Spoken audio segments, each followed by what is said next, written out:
All right, I'm going to share my screen and we are going to get right to it. Hopefully, you all can see it in one moment.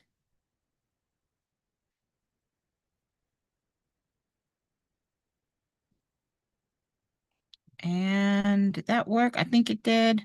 Boo, boo, boo. I think we are good. I think we are good now. Wait, this stupid thing is not working. Oh, gotta love it. Gotta love it.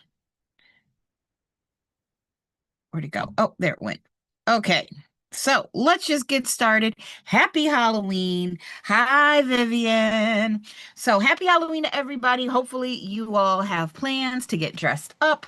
I'm I'm going to dress up as me. I'm going as little as my friend calls me an imp. So yeah, we'll just do that. You said, Vivian, you're taking your test tomorrow and you want to throw up. Well, you know what, girl? Think of this like when you used to party when you were younger, and I don't know how old you are, but you know how they would say if you're gonna be sick, you throw up and then you rally and then you can drink some more. I'm gonna need you to throw up and then I'm gonna need you to rally and then I'm gonna need you to study some more. You got this, right? You got this. You're gonna go in November. You're gonna pass this test, and I just have faith in you. So let's continue on with our questions from this. Number 18, as always, ask questions as needed. Which of the following contractual arrangements would be unenforceable? You're 26, well, then you're in the middle of it. You know how to throw up and then rally. If you're a drinker, you may not be a drinker, but I know you know somebody who has said that before. Just saying. Which of the following contractual agreements would be unenforceable? So our keyword being unenforceable. Is it A? A agrees to buy B's house. B, A agrees with B that B shall steal money from C. C, A agrees to find a buyer for B's car. Or D, A agrees with B that B shall make restitution to C for money stolen by B. What? All right. I don't even know what this question is. Let's break it down. I got okay. So unenforceable. So we know there's a difference between void and valid. Well, I mean, you got void, voidable. Now, something can be void and valid and unenforceable, so that's fine. But anything that would be void or voidable probably wouldn't be the answer to the question. We're looking for something that if you went to court, the judge would say, "Yeah, no, I'm not going to make this happen." So A agrees. Well, they say it's a contractual arrangement. So maybe it's in writing. Let's see. A agrees to buy B's house. Well, that would be enforceable if it's in writing. So maybe if it's in writing.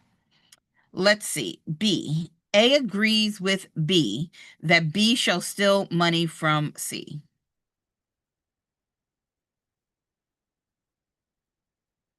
So you got A that says, yeah, B, I think it's a good idea if you steal money from C. Is that even a contract?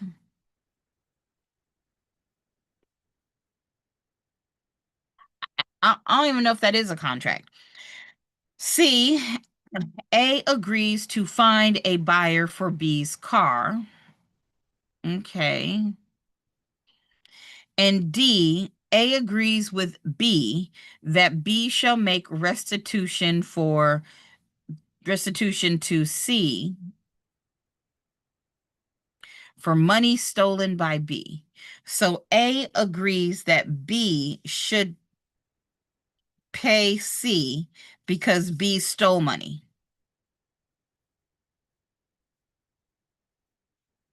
Okay, I could see. Okay, if you put in writing that, hey, B, you need to return the money that you paid for, that you stole, then yeah, that would be enforceable. So, if this was in writing, let's assume things were in writing. Got to put that on the table. If this was in writing, this would be enforceable. If this was in writing, that would be enforceable.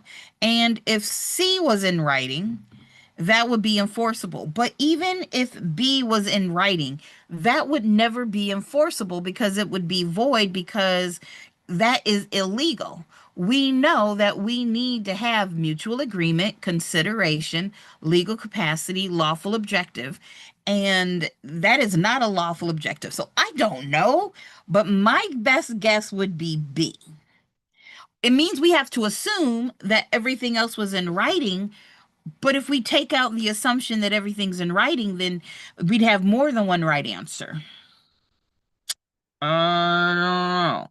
So I'm gonna go with B, right? Hey, tricks. So we're gonna go with B. This B's a trap. B's a trap. B's a trap. B's a trap. This is a this is a trap. This is a trap. Some bees in a trap. Hey, D. I've made a new song. It bees in a trap. It bees a trap. It bees a trap. It bees a trap. I don't even know. But here's the thing, guys. If you get to the test and there's a question like this, don't let it stress you out. Getting one wrong is not going to be like, if you really know your material, just let it go. Don't let it stress you. So besides having a new B song, because this B is a trap, let's see if B is the answer they wanted. I don't even know. Move it over. Hey, we got it right. We got it right. Hey, we got it right. They look like they went with B being the answer. Do I think this is a good question? Absolutely not. I think they need to, I mean, they said contractual agreements, arrangements. They probably should have said everything was in writing, but that's how I would break it down. I don't think you're going to see a question like this on the exam. It seems a little hard, but it's good to talk about the differences here. Right? So let's just move on from 18 because that B's a trap. We helped ourselves get out the trap. We did not get caught by the trap, but it was a trap. All right, number 19. The two parties to a lease contract are the two parties to a lease contract are this is a great question for you to say, you know what? I could answer this in my head. If I'm in a lease, what do we call each other? Like, what are the fancy names we see on the piece of paper? Now, hopefully you would know what that answer is. And I see Vivian said 19 is C. Yep, I like that. The lessor and the lessee. Yeah. Well, we know it's not A, landlord and the serf. No, that's absolutely not. B, the rentor and the rentee. No, y'all know you've never heard that. We do like C, lessor, lessee, and then the grantor, grantee. This is like when you have a deed, right? So it's not that. Yes, our answer is C. Uh-huh. Mm-hmm. There we go. All right. 20. When a person deliberately lies in order to mislead a fellow party to a contract, this is, right? When a person deliberately lies in order to mislead a fellow party to a contract, this is A, fraud, B, misrepresentation, C, legal if no third parties are involved, or D, all right, if the lie is not written into the contract. Can we go ahead and eliminate C and D? Right, we can go ahead and eliminate C and D. Now we're getting down to fraud and misrepresentation. I would say that it says deliberately lied. So yeah, I'm with you, Tricks. I believe this answer is A. I like A for this one. So we're gonna go with A because that's gonna be it. That answer's A. See, we had this hard question, but then we followed it up with two easier questions. I'd rather not be stressed and get my two easy questions right, and then let the one that we weren't sure spin us out of control and doubt ourselves. We got this. All right, 21. A contract that transfers possession, but not ownership of property is. So you're giving possession, but not ownership. Well, that makes me think of estates. Remember, you have your freehold estates and you have your non-freehold estates. Because remember, estate means that you can possess the property, you can live there. Our freehold estates are when you own it, and our non-freehold estates are when you are renting. And the other name for non-freehold is leasehold. You're leasing, right? So a contract that transfers possession but not ownership of the property is a special warranty deed. No. B, an option. C, an easement. Or D, a lease. Well, we just figured out it is D, a lease. Love it. Love it. Number 22. Egbert. Who's named Egbert? Okay. Egbert owns a building in Life Estate. That's how I know this has got to be an old test, y'all. Egbert? Really? Egbert. Hmm. Egbert owns a building in Life Estate. Okay. Upon Egbert's death, ownership of, oh, you said, what about an option? Let me rewind. You said, what about an option? Well, Vivian, an option is where, so you're going to be V and you're going to be the seller. And then I'm going to be K and I'm going to be the buyer. In an option, we have a contract that says you must sell, but only if I buy. If I buy. In an option, it's a unilateral promise. You are promising to sell me a property, but I'm not promising to buy it. I'll let you know if I want it, but if I want it, I most definitely will pay you some money and you most definitely will sell it to me. You have to sell, but I don't have to buy. Right? So that would be that, like, you might be thinking of like a lease option, which is like a lease to option to buy or something like that, but that's an option. It's that unilateral, hey, the seller is promising to sell, but the buyer is not promising to buy. Hopefully that helps. All right, let's go back to Egbert. Egbert owns the building in Life Estate. Upon Egbert's death, ownership of the building will go to Ethel. Ethel is, so is it A, a remainder man, B, a life tenant, C, a common tenant, or D, a reversionary interest? You know,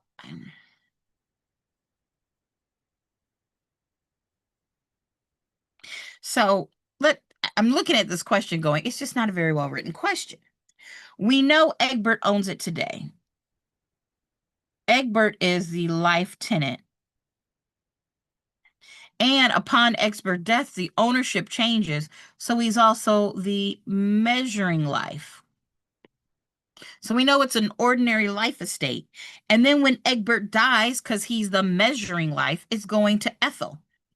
Well, we know the answer is not B, life tenant, and we know it's not C, common tenant. But, I mean, did Ethel own it beforehand? So if Ethel did not own it beforehand, which is what I think they're going for here, that would be a remainder man. If Ethel did not own it before, then she would be the remainder man, answer A. But if Ethel owned it before, she would have a reversionary interest. I'm gonna say, yeah, I'm gonna go with A. I think if she owned it before, they would have said it, but that's the difference. Hey, this is, this is a new party to the ownership, and this would be if this was the original owner. And since they didn't say about anything about Ethel being the original owner, we go with A, remainder man. I'm going to say A, remainder man, but I'm a triple check because they did not make it clear. And the great thing about this test, y'all, is that all of these questions have been vetted. That's why so many of you all that are either taking a PSI or a Pearson VUE test, why you don't just get your test questions, you're getting some extra questions to vet them, to make sure that they're clear enough. Right, to make sure that they're clear enough. So I'm just going to triple check that that's what they wanted the answer to be. Yep, 22 is A. Very good. We got it right. We got it right. Hey, we got it right. Do a little dance, do a little dance, do a little dance, do a little dance. Hey, hey, hey. I mean, we got to dance. Nowadays, you got to laugh and you got to dance. Otherwise, you might just cry. All right. 23. Number 23. A person. Oh, Mariel, and I see you answering questions. Sorry, I did not, talk and acknowledge that, but I see you answering those questions. So 23, a person owning an undivided interest in land with at least one other and having the right of survivorship is said to be a person owning, so keyword here, owning an undivided interest in land. There's at least one other, and they have the right of survivorship. So is this person going to be a tenant in common, B, a tenant at will, C, a joint tenant, or D, a tenant at sufferance? Interesting. Mariel said C. She said C. And I don't think I did share my sound, but let's share it now. Because how did I forget to share my sound? I can't play sound bites if I don't. C is for cookie. That's good enough for me. Yeah, our answer is going to be C. That is our answer, boys and girls. It is C. But I want to make sure we all understand why. Well, this is a non-freehold estate. This one is a non-freehold estate. And we just talked about non-freehold means that you're leasing, not owning. So it's not going to be B and it's not going to be D. Well, why is it not a tenant in common? And that's because it's the right of survivorship. The right of survivorship can never be with tenants in common, making our answer C, joint tenancy. Hey, and for bonus points, can you never give joints to children? Yes, exactly. Do not give joints to children. hmm Can anybody tell me what the requirements are if you want to create joint tenancy? What are the requirements that you have to meet? What has to be equal? Like, what has to happen in order to qualify for joint tenancy? There's 4 things that have to be there. Can you tell me what those are?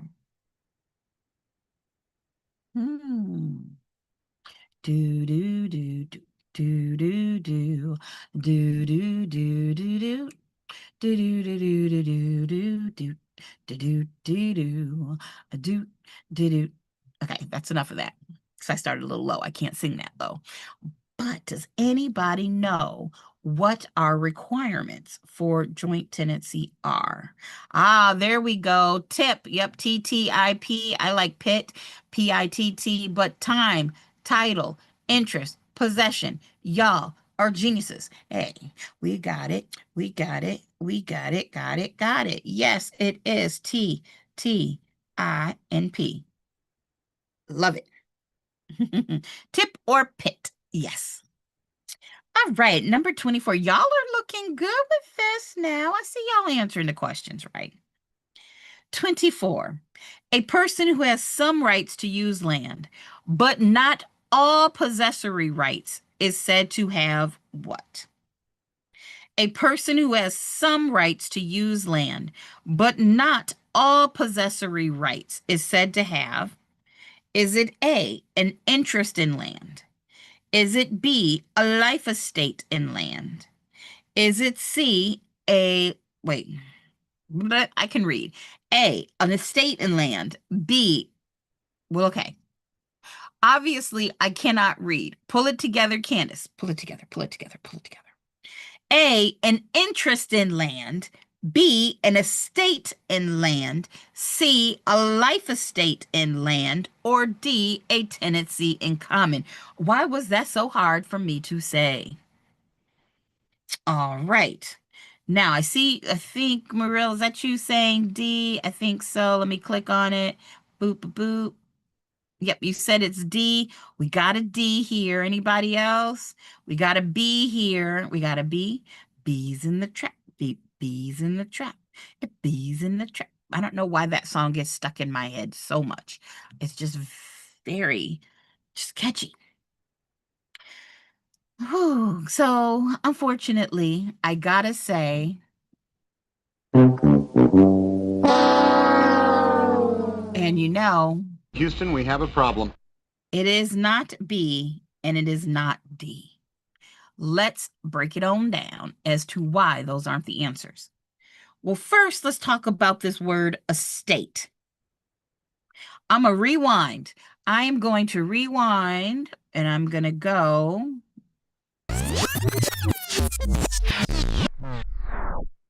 Do you remember what I said here? An estate means you have the right of possession. We have the right of possession. I want to make sure when I did that, I didn't mess it up. Yep, okay, you all are still moving with me there. Estate means you have the right of possession. And this question says, not all possessory rights. Well, if you don't get your possessory rights, it's not an estate. It's not an estate. But you do have the right to use the land. Well, here's the thing. If you have an interest in land, which is our answer, an interest in land, it just means that you somehow have some ability, you're like related to the land. The problem with tenancy in common is that, remember, with tenancy in common, you have to have equal possession. One of the things about tenancy in common is equal possession. Yes, one person could own 90% and the other person could own 10%, but you still have equal possession. If you're not getting all of your possession rights, then that's going to be an interest in real estate. Does this make sense? Hopefully it does. Hopefully it does. This is actually a good question. Every so often they'll throw in a really great question, and I like this one because it's testing you on your knowledge of the word estate, and it's testing to make sure that you know, hey, tenancy in common is required to have equal possession. I think this is a great question. Love it. And if you didn't get it, if you didn't know, now you know, right? You're gonna get it right eventually. You got this. All right. Let's move on. Let's move on. Which of the following is not a corporeal property? Corporeal property. Which of the following is not corporeal and property? So, corporal, I don't know how you say it. Wait, whoa. D, MC 7171. I need to rewind. You said you've never heard of an interest in land. This is something we've got to talk about. Before we even get to 25, this is something that we have to talk about. Because an interest in land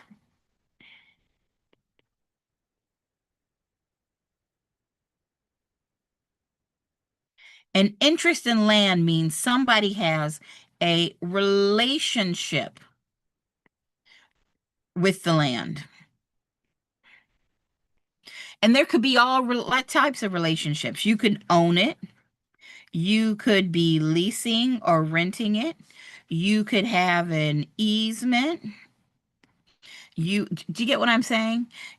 There's different relationships here. Anytime that you have an interest in real estate, it means that you have some kind of relationship, some kind of say, there's no other word besides relationship in that property. So a great test question is, what's the difference between an estate and an easement? they are both interests in real estate because you have a relationship with the land. It's just an easement you can only use, and a estate you can live there.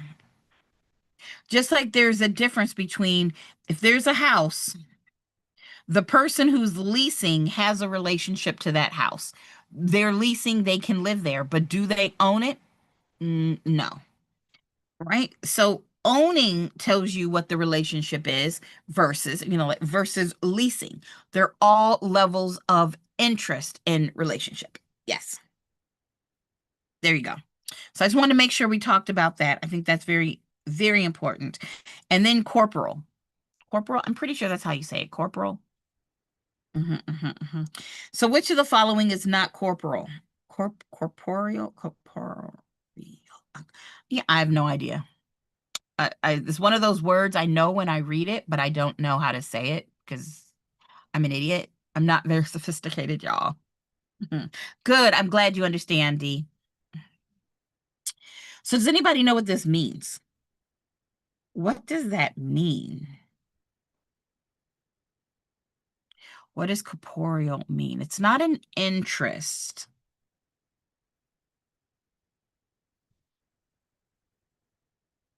Mm, mm, mm, mm. What do we got here, guys?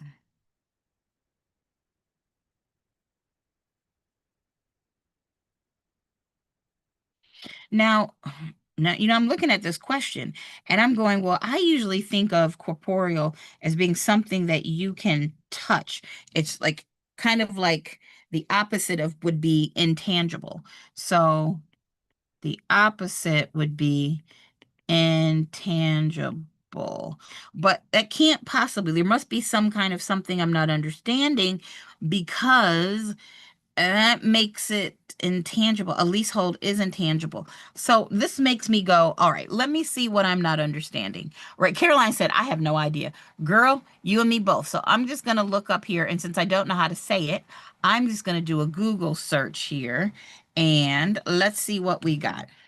It's corporeal definition real estate. Just typing it out. It says, in real estate, corporeal refers to things that have a physical existence and can be seen, touched, and owned, such as land and building. It contrasts with incorporeal, right? Incorporeal. So it's tangible. Yep. Now, it does say when I do this search that ownership rights are corporeal because I guess you can touch it. Ownership right because you get the right to possess it.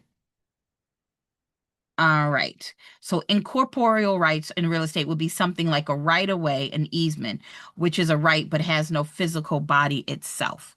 So if that is true, let me turn off my little space heater here. It was freezing. I refuse to turn on the heat.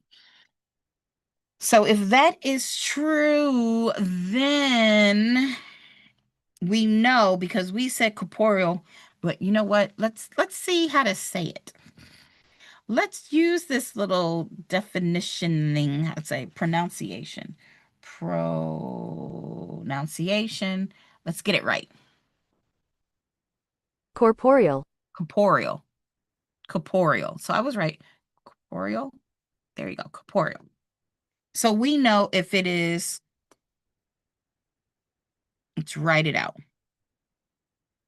That's not.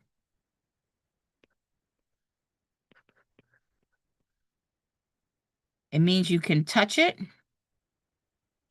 that it's physical, like, and most importantly, it includes ownership rights. So even though, maybe because you own it, you can touch what you own. If you're leasing, you can touch what you're leasing. All right, so now that we know that, let's go back. Well, we know our answer is not A, fee simple real estate, because you can touch fee simple real estate. We know that it is not leasehold, because you can touch your leasehold. We know you can touch a fixture, so I do believe our answer has to be C. What do y'all think? I'm thinking C. Are you thinking C? I'm thinking C. I mean, that's just, you know, I'm thinking C. Ask Uncle Ray. You said relating to a person's body as opposed to their spirit. Because, yeah, you can touch the spirit, but you can't touch the spirit, but you can touch the body. Ask Uncle Ray. So, yeah, it's got to be, well, no, it can't be D. You can touch a D. Yeah, I didn't see not. So I'm like, oh, that's true. You can touch a fixture. Did I just say you can touch a D? I did say you can touch a D. Let me. Okay, so it can't be fixture. We're looking for the thing you can't touch. And so I think we have to go with easement. If we go with the definition that Google said, then it has to be, it can't be leasehold. You can touch a leasehold. Let's see what Uncle Ray says. I'm pretty sure it's got to be C, easement. But now that I know how to say it, let's ask Uncle Ray because Uncle Ray knows everything. Okay, let's find him.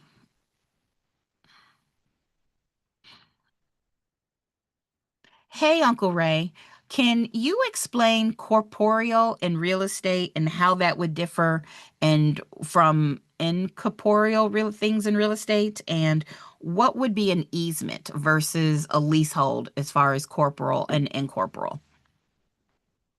Absolutely, Candace. So let's break that down in a friendly way. When we talk about corporeal versus incorporeal in real estate, we're basically talking about the difference between something you can physically touch and something that's more of a right or a legal interest. So corporeal real estate is the tangible stuff. Think of it as the actual physical property, the land, the buildings, the house, the fences, all the things you can walk up and touch. Incorporeal real estate, on the other hand, is more like the intangible rights that come with the property. These are things you can't physically hold in your hand, like an easement or right away.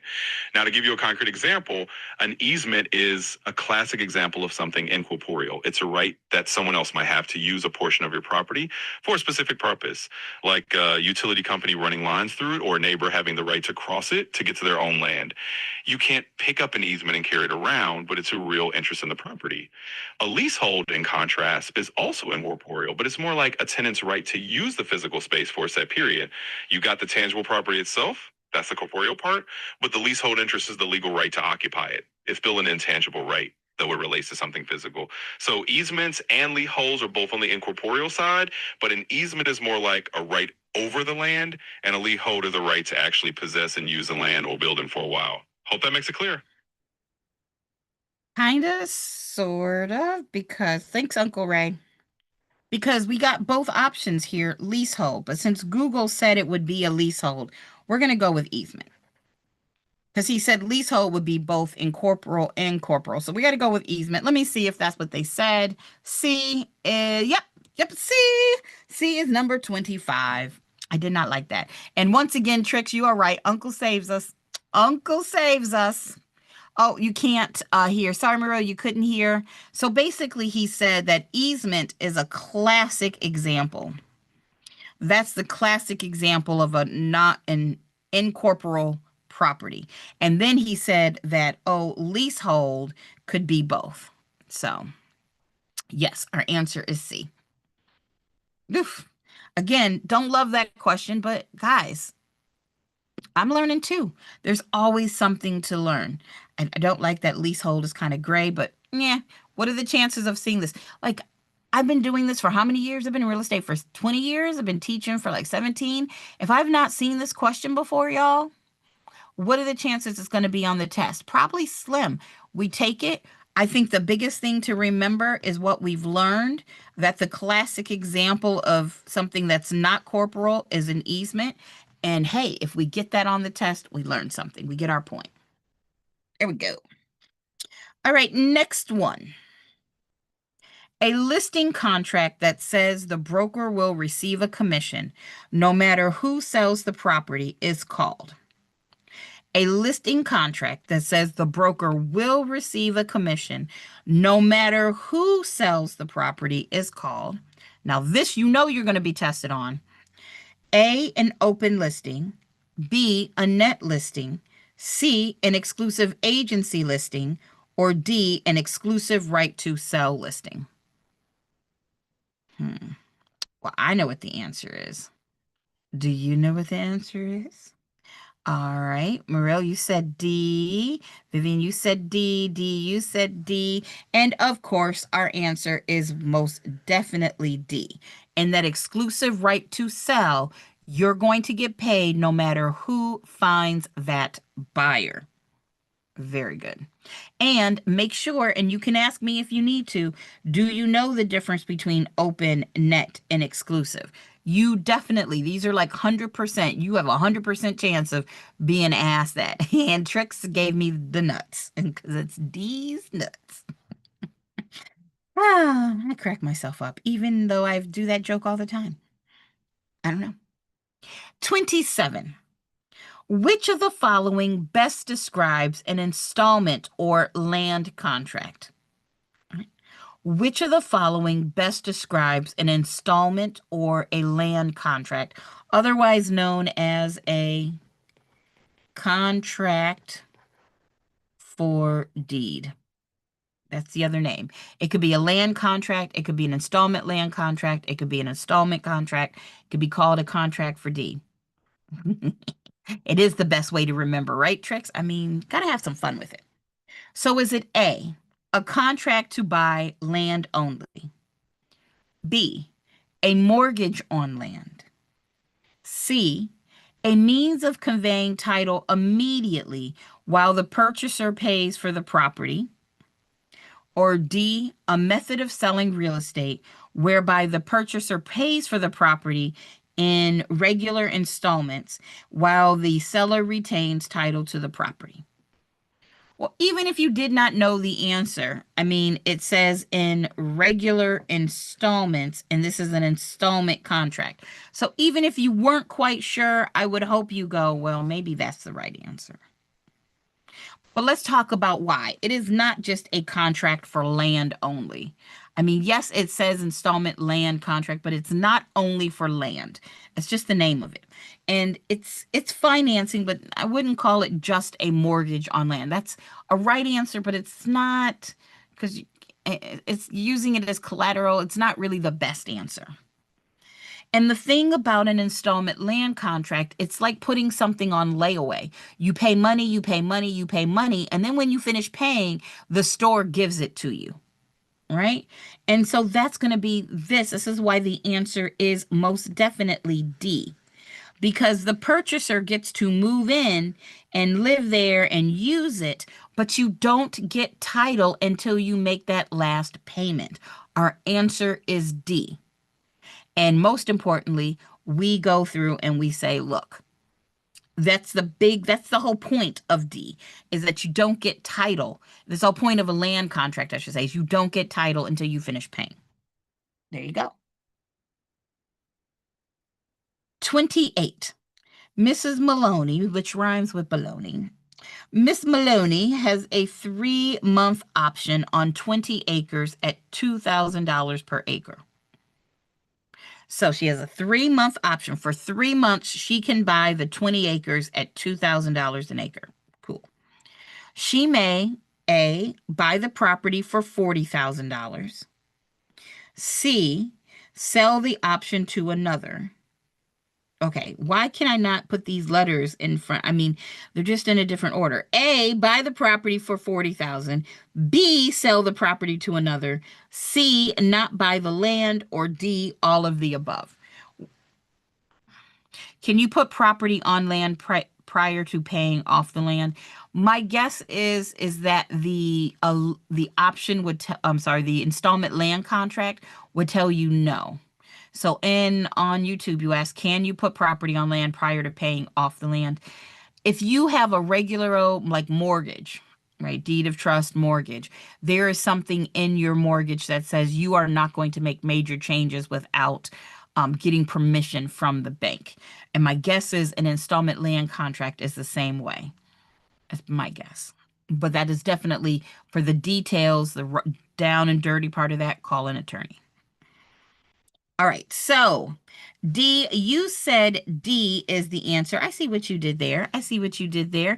And on 28, we got Miss Morrill saying our answer is D. And yes, our answer is D. We like D. Because we know if it is 20 acres at $2,000 per acre, 20 times 2,000, that will be 40,000. Okay, 20,000. Yeah, 20 acres. You get what I'm trying to say here. So we know that's true. And if you have an option, you can sell it to somebody else. That's true. And the whole point of an option is the buyer could maybe buy or maybe decide not to buy.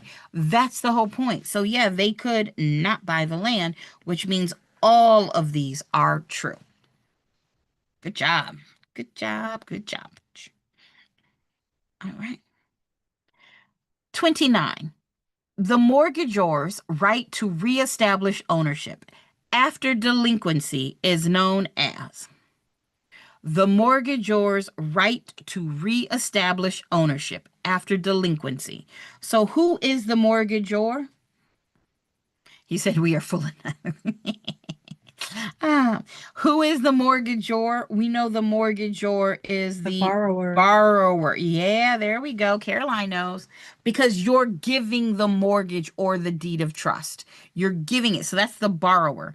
The borrower has the right to reestablish ownership after delinquency. So basically, you started in the foreclosure process. What do we call the fact that you can stop it and you can be like, wait, I want to get back on track? Is it A, reestablishment, B, satisfaction, C, equity of redemption, or D, acceleration? C, equity of redemption. I love that you said that with such clarity. You knew that was our answer. That is the equitable right of redemption or equity of redemption. As long as it's before the sale, it's the equitable right of redemption. If it was after the sale and states that allow it, it would be the statutory right of redemption. Right? Now, D, acceleration clause does have something to do with mortgages, but it's not this. What is the acceleration clause? Isn't it? Oh, go ahead. No, you go. Okay. Acceleration, isn't it when somebody defaults and the lender wants their money, so they accelerate it? Yes. They're accelerating the due dates for all money. All monies. Hey, you had 20 more years to pay off this loan, but you defaulted. Give us the money we lent you now. They're accelerating the due date. So the acceleration clause because you defaulted. So very, very good. And then satisfaction is what you do with the promissory note, right? And Vivian said, just a quick reminder, the mortgagor is never me. The mortgagee, you're going to say the mortgagee is never me because the mortgagee is the lender. There you go. The mortgagee is never me. As the person buying a house, you are the mortgagor. All right. Good. Like it. 30. A broker must place funds belonging to others in A, his office safe, to which he only knows the combination. Well, okay. B, a safety deposit box. C, an account maintained by the real estate commission, or D, a trust or escrow account. I knew what you meant, Vivian. I knew what you meant. And I think everybody knows this. We don't even have to spend a lot of time on that. You know, this is the only answer, y'all. Like, this is so far to E, put it in their mattress. Trust account. I know you know that. Okay. 31. A licensee's license can be revoked for closing a deal now. Intentionally misleading someone into signing a contract that she would ordinarily not sign. Well, yeah, I think you could be revoked for that. C, submitting a ridiculous offer to a seller. Hey, if an offer comes in, you're not going to lose your license for that. And it can't be D, all of the above. So that means 31 is B. Yeah. Hey, and I just want, if nothing else that you all get from doing these, I hope it's the fact that even if you get a hard answer, like a hard question, the rest of them aren't going to be that hard. Just Go over like, okay, we're done, and just move forward. Don't let it shake your confidence. All right. Number 32. Capitalization is a process used to A, convert income stream into lump sum capital value, B, determine cost, C, establish depreciation, or D, determine potential future value. Ooh, this is a good one. I like it.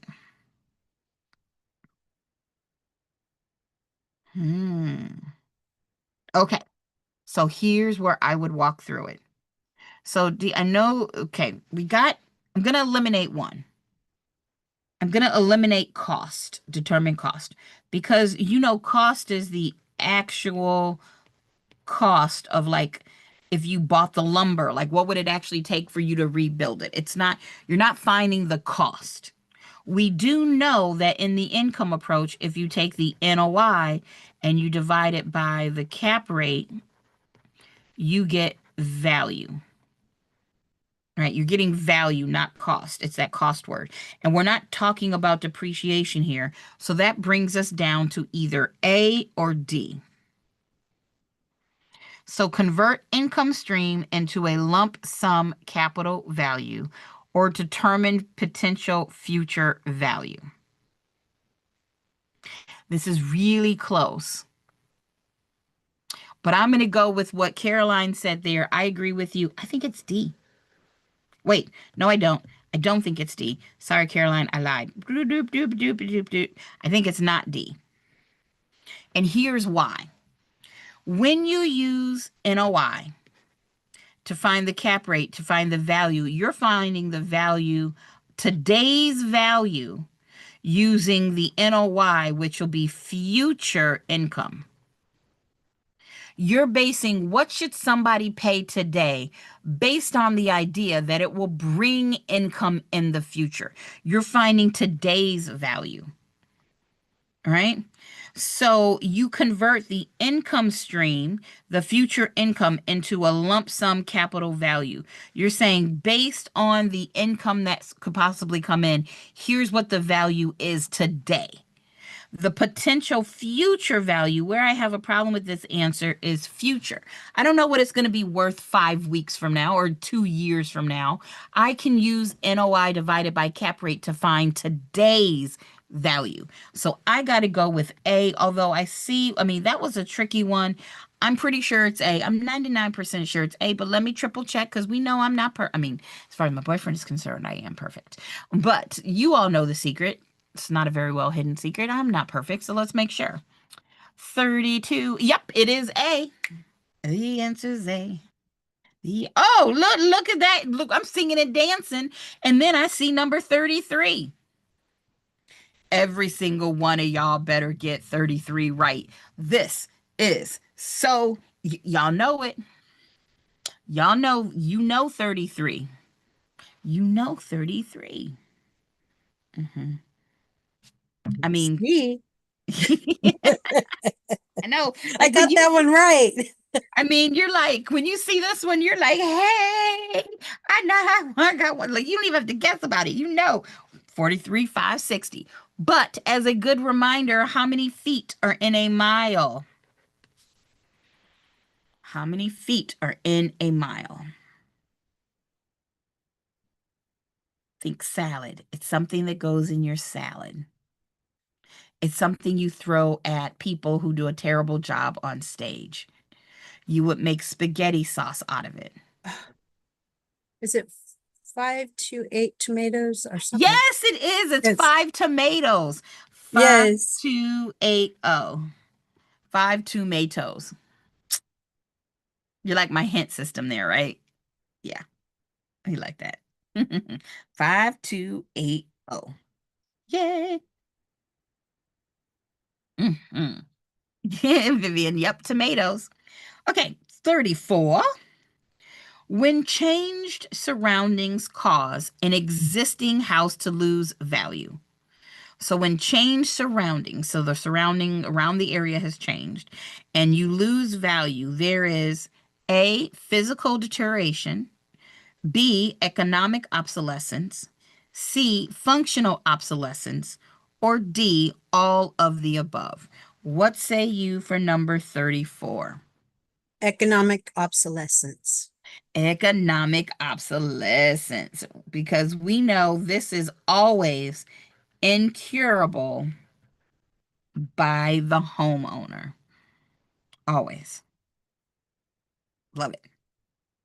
Okay, 35. An appraisal is it a forecast of value, B, an estimate of value, C, a prediction of value, or D, a precise estimation of value? Well, you know what? It has something to do with value. What say you for number 35? Caroline says B. Well, we got to go back to what we know and what we learned.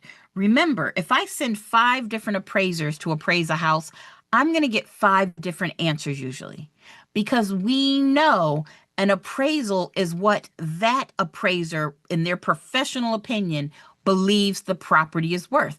And nobody's going to be exactly the same. So this one is more of making sure we understand the words. It's not predicting value, because that would be future. When you get an appraisal, it's what does that appraiser think that house is worth today? And it's not precise because, again, 5 different appraisers, 5 different answers.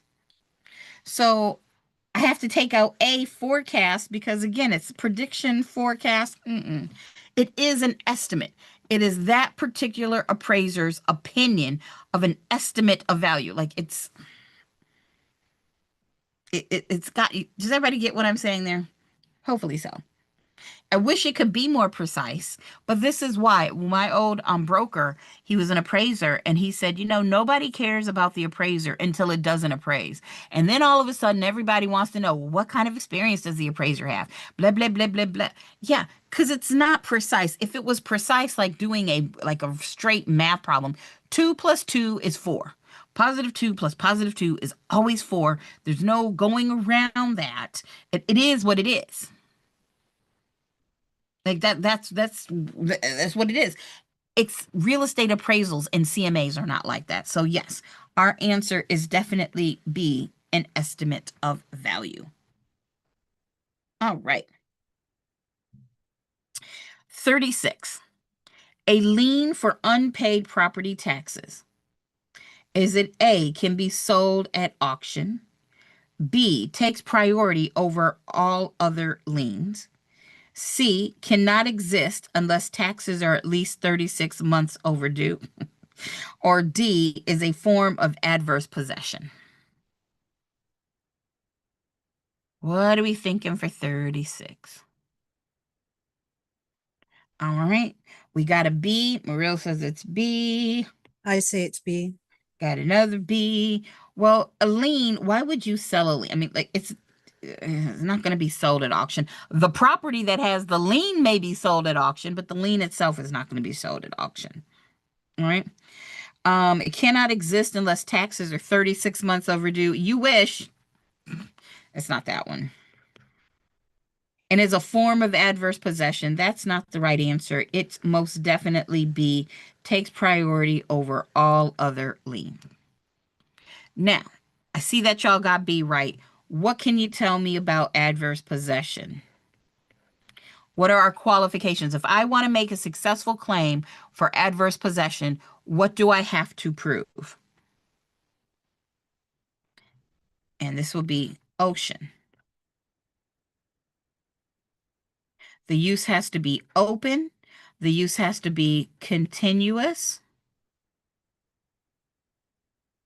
I forgot an O in there, didn't I? Oh, continue. No, it's a U.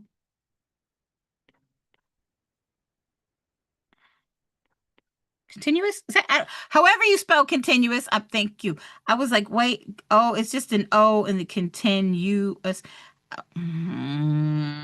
Continue. No, was the first vowel go walking, the second one does the talking? I don't know. No, that can't be right. Yeah, it's got to be that one. Okay, I'm having an English breakdown here. Okay, sure. Don't mind me. I'm just, having a moment. Continuous, it needs to be exclusive. It needs to be adverse. And it needs to be notorious. Okay, it's O-U-S. Yeah. Continuous. Right? Alexa, how do you spell continuous? Continuous.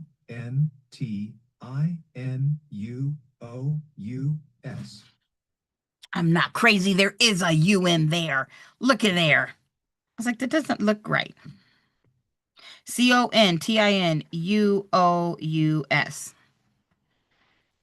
Okay, because like there's a U in there, right? But it is open, continuous, exclusive, adverse, notorious, open. Now that, remember, notorious could be also known as hostile. Just so you know. It's okay. Vivian, you said you forgot the acronym. It's okay. I forgot how to spell. So we're just a forgetting team. That's all there is to it. Okay. 37, and we'll make this our last one of the evening. Because y'all have trick-or-treating to do. I know I'm about to go get me some chocolate. Free chocolate. It's a holiday where people just give you random chocolate. It's like the best holiday. So, the prohibitions of the 1968 Fair Housing Act apply to privately owned housing when... So the prohibitions of the 1968 Fair Housing Act apply to privately owned housing when? Is it A, a broker or other person engaged in selling or renting dwellings is used? B, discriminatory advertising is used? C, both A and B? Or D, neither A nor B? What you got? Vivian, what's your daughter going as? And Trix, what are you all going as?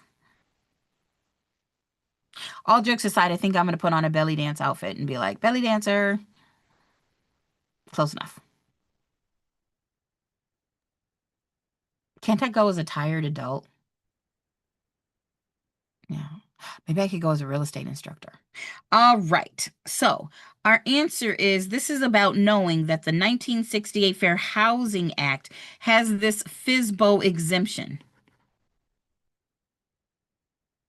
The Federal Fair Housing Act says, hey, if you're a FSBO and you own less than 3 units and you don't do it more than once every 2 years, on a federal level, you are exempt. You can sell who you want to.